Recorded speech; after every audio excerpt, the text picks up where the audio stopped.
Welcome to another episode in Learning Onshape. This is going to be a standalone episode where I just go through the very basics of being able to put in an image and trace. This is sort of meant to be a standalone workshop where there isn't enough time for students to really get into all the features of Onshape. So let's take a look here. Feel free to pause at any point, rewind, watch at half speed, double speed, whatever you want. Here are some key things. This tiny URL here, tinyurl.com here. Enter that, and that will get you to this Trello board. Trello is a project management system. You can see there are these different cards. There is 3 hours of content if you wanted to watch on your own. And hopefully by the time you watch this, I'll add some extra notes here about this very video. This assumes that you have created an Onshape account. I guess just in case you haven't done so, I think we can do a quick detour here. All right, I just typed that URL, so just rewind if you need to see what that URL was. Create a plan. All right, so you're going to log into Onshape by going to cad.onshape.com. You'll end up on your dashboard here with all your various files, and we are going to create a new document. Image insert. Okay, I'm going to focus on just walking you through step by step and what to do. Usually when I go through this, I try to make sort of side comments that will help you in learning, and I'll try to keep that to just the very minimal pieces. This also assumes that you have an image. So right here, I just have my screenshot of my desktop here, very bland, but I have that image ready to go.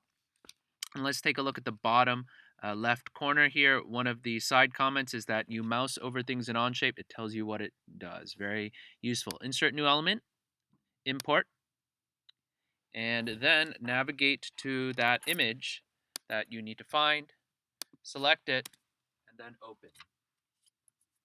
It'll take a little bit, pretty quick to load. And how do you know it has successfully loaded? It shows up in a tab. Also useful is toggle tab manager, Alt-T as a keyboard shortcut. So this is a vertical way to view your elements as opposed to horizontal. Alt-T to close.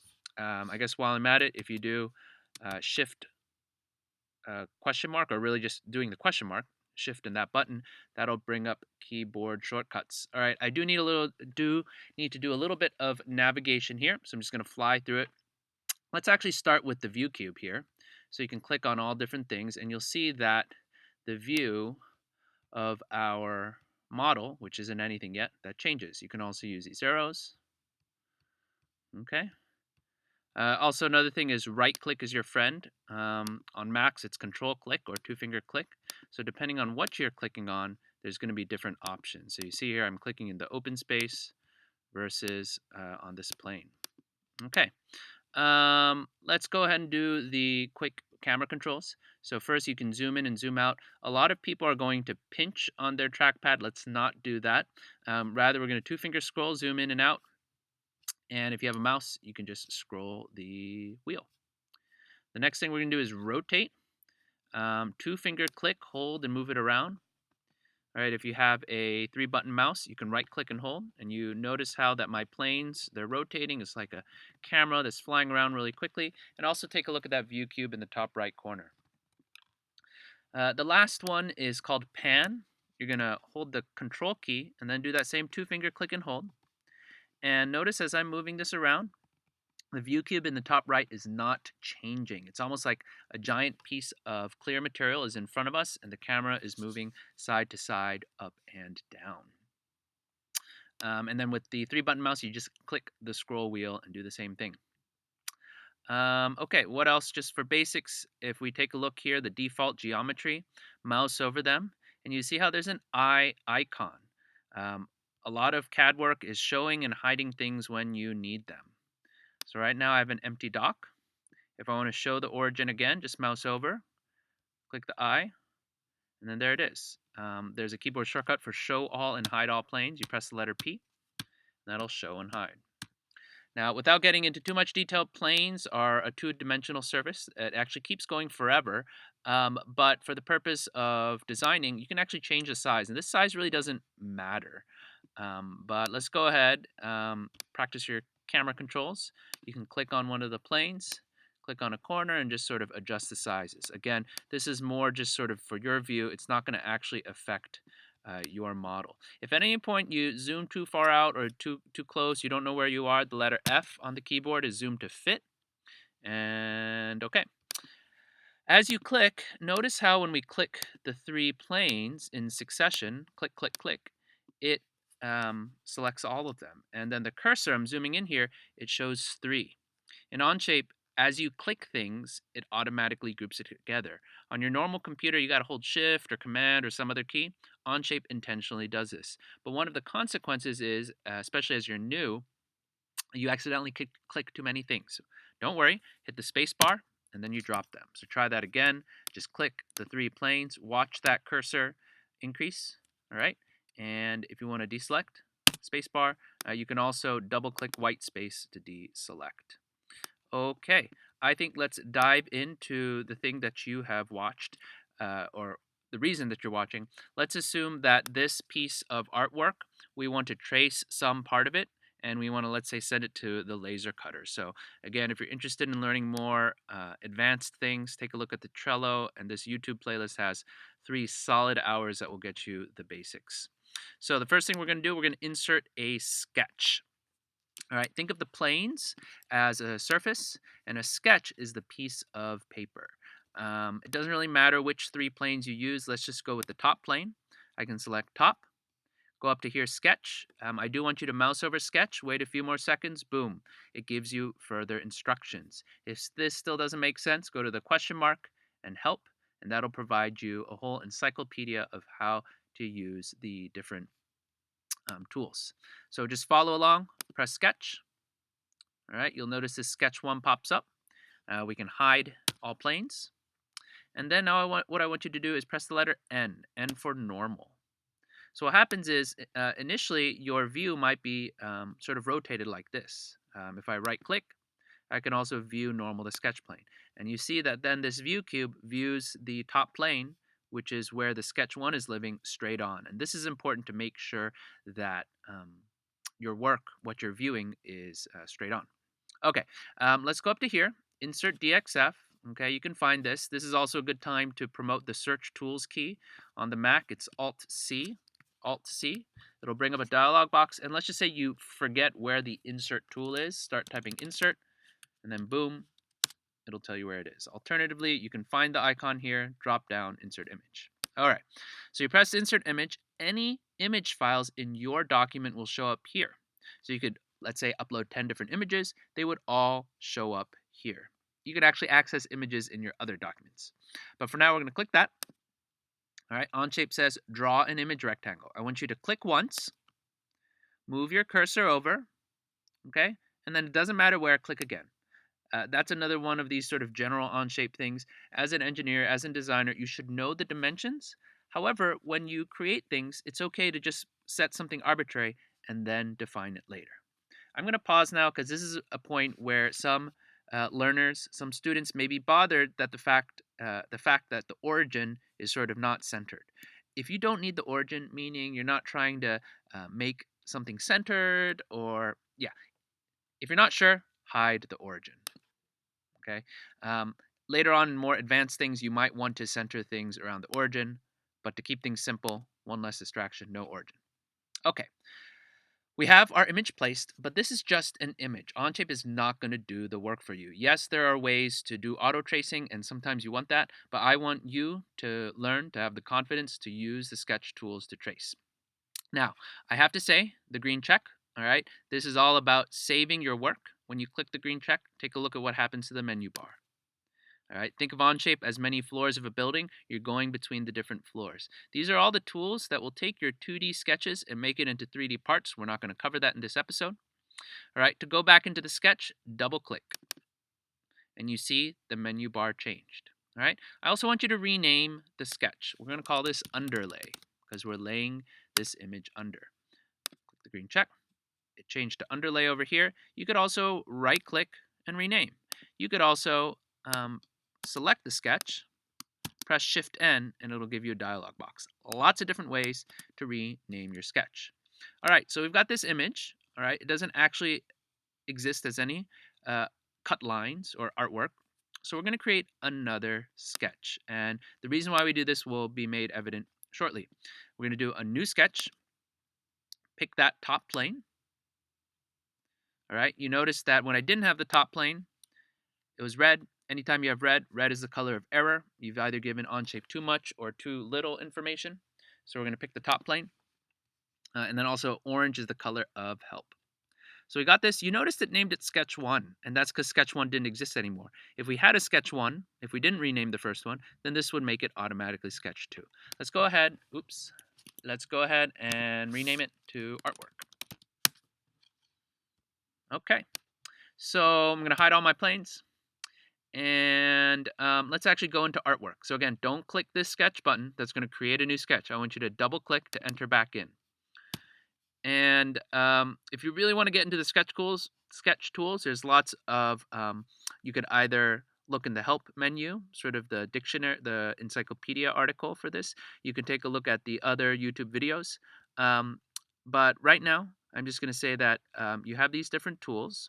So let's say you want to make a rectangle, click once, click again. Okay, you can have circles.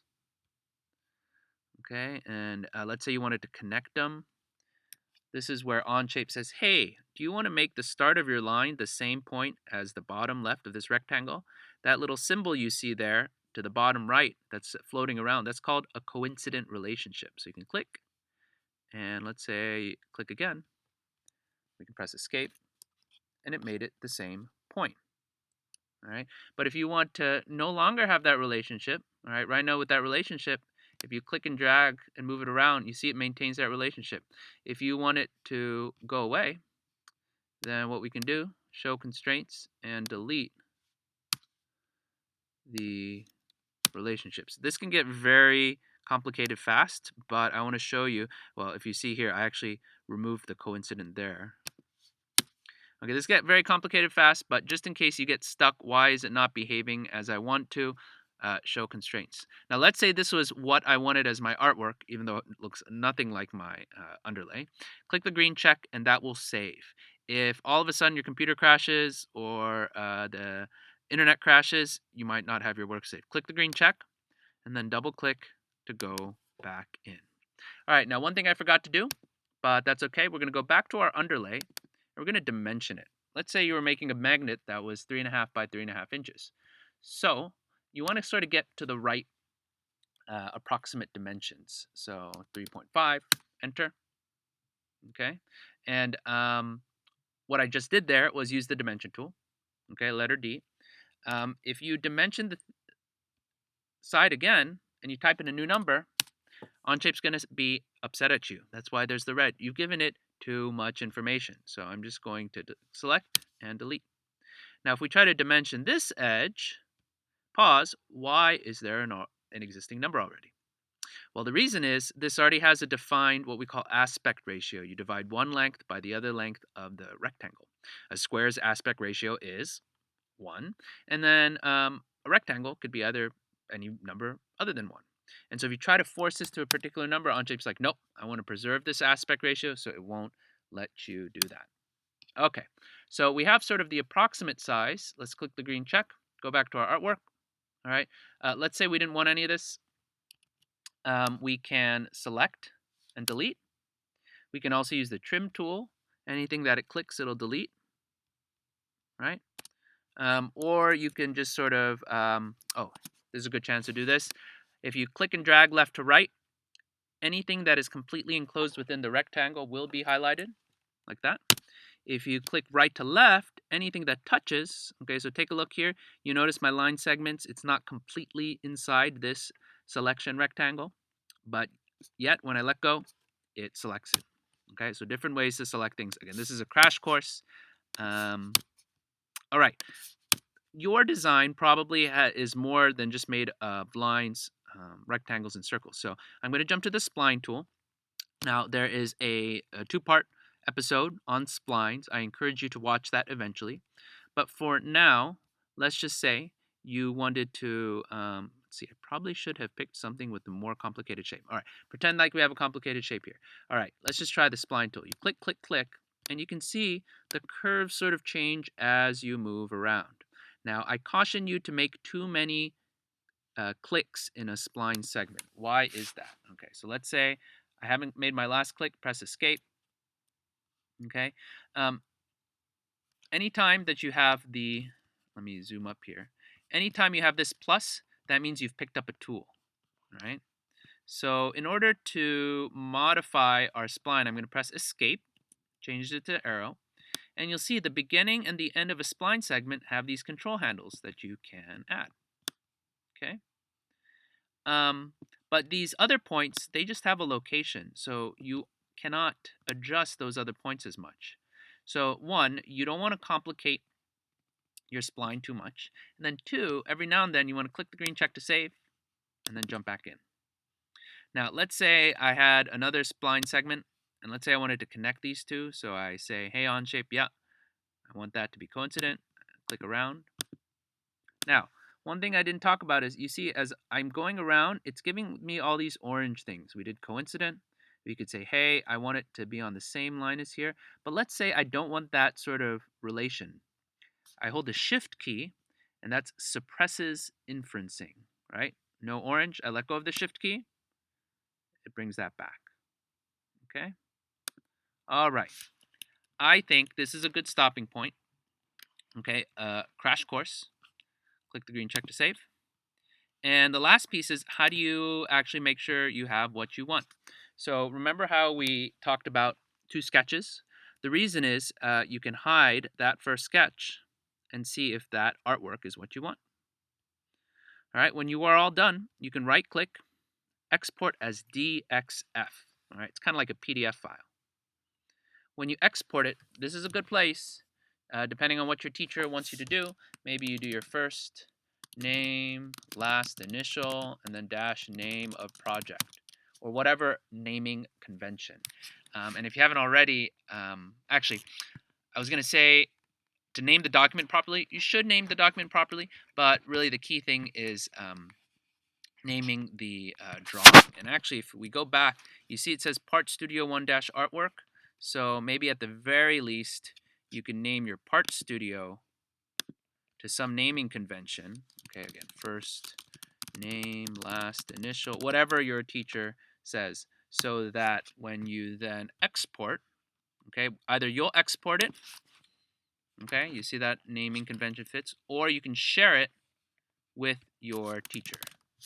Okay, all right, I think this video is running long, but I did want to walk you through how to insert an image in an Onshape document, start to get to work on the tracing of it. Key thing, every now and then, click the green check to save. Don't make a really large segment. That's just one spline segment. What is a spline segment? It can just be 2 points, like that. All right, it could be like that. Or it could be something with a lot of points, and that's what I sort of discourage you from clicking too much. And the last thing is, as you're going around, Onshape might try to help you. If you don't want that help, hold the shift key. All right, thanks for listening. Hopefully this is useful. We might make a version of this that's sort of slide by slide, but I figured the video would, at least you can watch on your own, pause, review as you need. Okay, thanks for listening. We'll see you next time.